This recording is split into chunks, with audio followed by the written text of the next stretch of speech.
अब जरा आज के सदन की कार्यवाही की तरफ आपको लिए चलते हैं, क्योंकि ये भी बहुत महत्वपूर्ण है और सियासत से भरी। सोमवार को लोकसभा राज्यसभा दोनों सदनों में शीतकालीन सत्र के पहले दिन ही हंगामा और गर्मा गर्म बहस दिखी।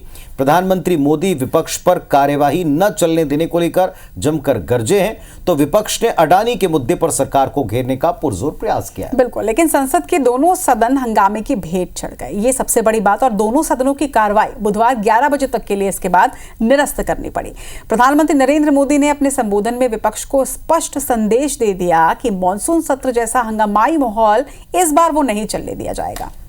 विपक्ष ने सरकार के खिलाफ कमर कस ली है, किन मुद्दों पर घेर सकता है और आज क्या हुआ देखिए।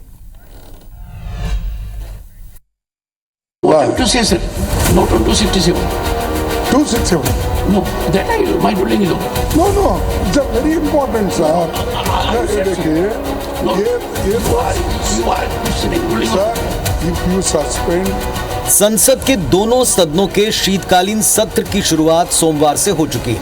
लोकसभा की कार्यवाही शुरू होने से पहले प्रधानमंत्री नरेंद्र मोदी ने अपने संबोधन में विपक्ष पर संसद की कार्यवाही न चलने देने को लेकर अपनी बात रखी।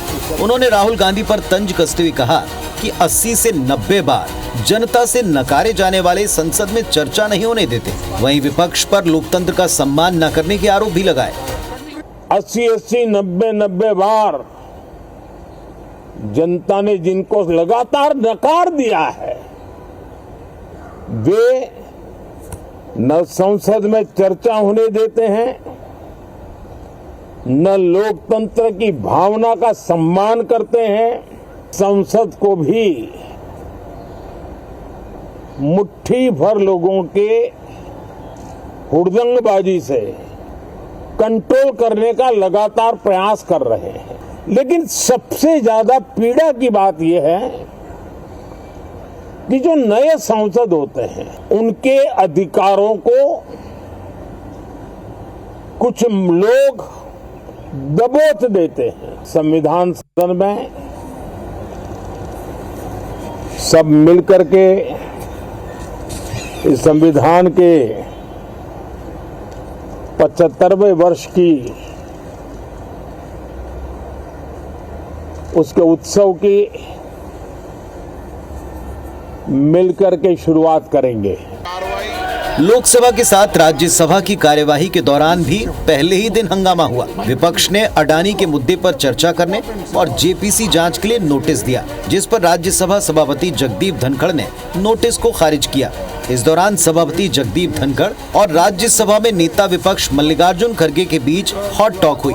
पक्ष पक्ष के बीच तल्खी का ये नजारा संसद में बाहर भी दिखा। शशि थरूर से लेकर खड़गे अडानी के बहाने पीएम मोदी पर हमलावर रहे, तो वहीं बीजेपी ने इसे विपक्ष की हार से उपजी बौखलाहट बताया। राजा मोदी जी जाते हैं वहाँ इस कंपनी को इन लोगों को कॉन्ट्रैक्ट मिलता है, जो दूध का दूध पानी का पानी हो जाएगा। इसीलिए हमारी डिमांड है कि जेपीसी गठित करो, सच्चाई बाहर आने दो। सारे ऑपोजिशन पार्टीज तय किए थे कि आज इस विषय पे तो चर्चा होनी ही चाहिए और सरकार करने के लिए तैयार नहीं थी। लेकिन बात यह है कि पार्लियामेंट चलाने के लिए सबको इकट्ठे ले जाना चाहिए, नहीं तो पार्लियामेंट चलना बड़ी ज़रूरी है हम सबको देश के हित में। लेकिन सारे महत्वपूर्ण मुद्दे पर चर्चा होनी ही चाहिए। लेकिन देखिए, सदन बहुत महत्वपूर्ण होती है और सदन को पूरा देश देख रहा होता है, और मुझे लगता है कि सदन को न चलने देना, मुझे जिस तरह से हार लगातार विपक्ष की हो रही है, उस हार से बौखलाए हुए सदन को नहीं चलने देना, मुझे लगता है ये देश की जनता का अपमान है। संसद का शीत सत्र 20 दिसंबर तक चलना है, जिसमें कुल 19 बैठकें प्रस्तावित हैं। सरकार का फोकस वक्फ संशोधन, मर्चेंट शिपिंग बिल समेत कुल 16 विधेयकों को पारित कराने पर है। लेकिन सत्र का पहला दिन जिस अंदाज में हंगामेदार रहा, उससे ये तो साफ है कि विपक्ष मॉनसून सत्र की तरह इस बार भी सत्तारूढ़ बीजेपी को वॉकओवर देने के मूड में नहीं है। Bureau report, IBC 24।